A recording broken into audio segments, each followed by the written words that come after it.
വിസ്മയകരമായ നേട്ടം തന്നെയാണ് Cape Verde സ്വന്തമാക്കിയിരിക്കുന്നത്. വെറും 5 ലക്ഷം മാത്രം ജനസംഖ്യയുള്ള ഒരു കുഞ്ഞൻ രാജ്യം അവർ ലോകകപ്പിന്റെ മഹാവേദിയിൽ, കാൽപന്ത് കളിയുടെ മഹാവേദിയിൽ വിസ്മയം തീർത്തിരിക്കുകയാണ്. അവർ അടുത്ത ഘട്ടത്തിലേക്ക്, നോക്കൌട്ടിലേക്ക്, റൗണ്ട് ഓഫ് 32ലേക്ക് മുന്നേറിയിരിക്കുന്നു. വെറുതെ ലോകകപ്പ് കണ്ട് മടങ്ങാനല്ല, അമേരിക്ക കണ്ട് മടങ്ങാനല്ല വന്നതെന്ന് കേപ്പ് വെർദെ തെളിയിക്കുന്നു. നമ്മൾ ഇന്ത്യ അടക്കമുള്ള പല രാജ്യങ്ങളും പാഠമാക്കേണ്ടതുണ്ട് ഈ കുഞ്ഞൻ രാജ്യത്തെ എന്ന് ഒരിക്കൽ കൂടി ഓർമ്മപ്പെടുത്തുന്നു. കാരണം അവർ തകർത്തു വിട്ടോ, അല്ലെങ്കിൽ ഒറ്റ മത്സരത്തിൽ പോലും ജയമില്ല. എല്ലാ മത്സരങ്ങളും അവർ കളിച്ച 3 മത്സരങ്ങളും സമനിലയിലായിരുന്നു. അത് പൊന്നും വിലയുള്ള, ലോകകപ്പ് നേട്ടത്തോളം വിലയുള്ള 3 സമനിലകൾ എന്ന് പറയേണ്ടിയിരിക്കുന്നു. ആദ്യ മത്സരത്തിൽ സ്പെയിനിനെ ഗോൾ രഹിത സമനിലയിൽ കൊടുക്കുന്നു. അടുത്ത മത്സരത്തിൽ മുൻ ലോക ചാമ്പ്യന്മാരായ 2 തവണ ലോകകപ്പ് നേടിയുള്ള ഉറുഗ്വയെ സമനിലയിൽ കുരുക്കുന്നു. ഇപ്പോൾ ഏറ്റവും ഒടുവിൽ സൗദി അറേബ്യയാണ് ഗോൾ രഹിത സമനിലയിൽ കേപ്പ് വെർദെ കുടുക്കിക്കളയുന്നത്.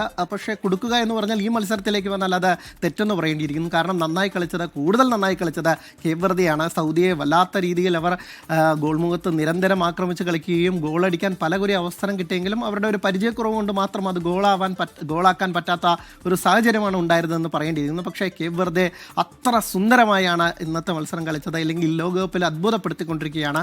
അവർക്ക് ഇനി ഈ ലോകകപ്പ് ആര് വേണമെങ്കിലും എടുത്തോട്ടെ, പക്ഷേ കേപ്പ് വെർദെയാണ് ഈ ലോകകപ്പിൻ്റെ ടീം. ഈ ലോകകപ്പ് അറിയപ്പെടാൻ പോകുന്നത് കേപ്പ് വെർദെയുടെ പേരിലും ഒസീഞ്ഞി ഉൾപ്പെടുന്ന താരങ്ങളുടെ പേരിലുമായിരിക്കും എന്ന കാര്യത്തിൽ ഒരു തർക്കവുമില്ല. അത്ര കണ്ട് മികച്ച പ്രകടനം ആണ് അവർ വരുന്നത്. അവർ 2 ലോക ചാമ്പ്യന്മാരെ തന്നെ സമനിലയിൽ കുരുക്കി എന്ന് പറയുന്നത് അതൊരു അത്ഭുതമാണെന്ന് പറഞ്ഞാൽ അതിൽ തീരുന്നില്ല അവരുടെ വിസ്മയം എന്ന് പറയേണ്ടിയിരിക്കുന്നു. എന്തായാലും കേപ്പ് വെർദെ വളരെ സുന്ദരമായി കളിച്ചുകൊണ്ട് അടുത്ത റൗണ്ടിലേക്ക് പോകുന്നു. അർജന്റീനയെ ആയിരിക്കും അവരുടെ എതിരാളികൾ എന്നുള്ളത് വരുന്നതാണ്. അർജന്റീന ആരാധകരെ പോലും ഇപ്പോൾ ആശങ്കപ്പെടുത്തുന്നുണ്ട്. ഒരു കുഞ്ഞൻ ടീം എന്നതിനപ്പുറത്ത് ഇനി കേപ്പ് വെർദെയെ അങ്ങനെ നോക്കിക്കാണാനാവില്ല.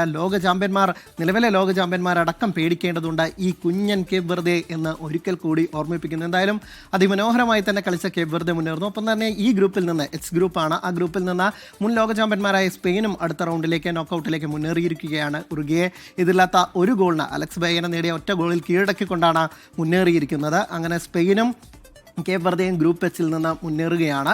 ഇന്ന് നടന്ന മറ്റൊരു മത്സരം ഫ്രാൻസ് നോർവേ പോരാട്ടമാണ്. അതിൽ 4-1 വമ്പൻ ജയം നേടിക്കൊണ്ട് ഫ്രാൻസും നോക്കൌട്ടിലേക്ക് നേരത്തെ തന്നെ കയറിയതാണ്. അവർ ഇത്തവണ ഗ്രൂപ്പ് ചാമ്പ്യൻ പട്ടം ഉറപ്പിക്കുന്നു എന്നുള്ളത് തന്നെയാണ്. ആ ഗ്രൂപ്പിൽ നിന്ന് സെനഗൽ 3-ാം സ്ഥാനത്താണ് ഇരുന്നു. അവർ ഇറാഖിനെ 5-0 വമ്പൻ ജയത്തോടുകൂടി അവരുടെ നോക്കൌട്ട് സാധ്യതകൾ സജീവമാക്കിയിരിക്കുന്നു. ഇനി ഈ മത്സര ദിനത്തിൽ 2 മത്സരങ്ങൾ കൂടിയുണ്ട് SKN.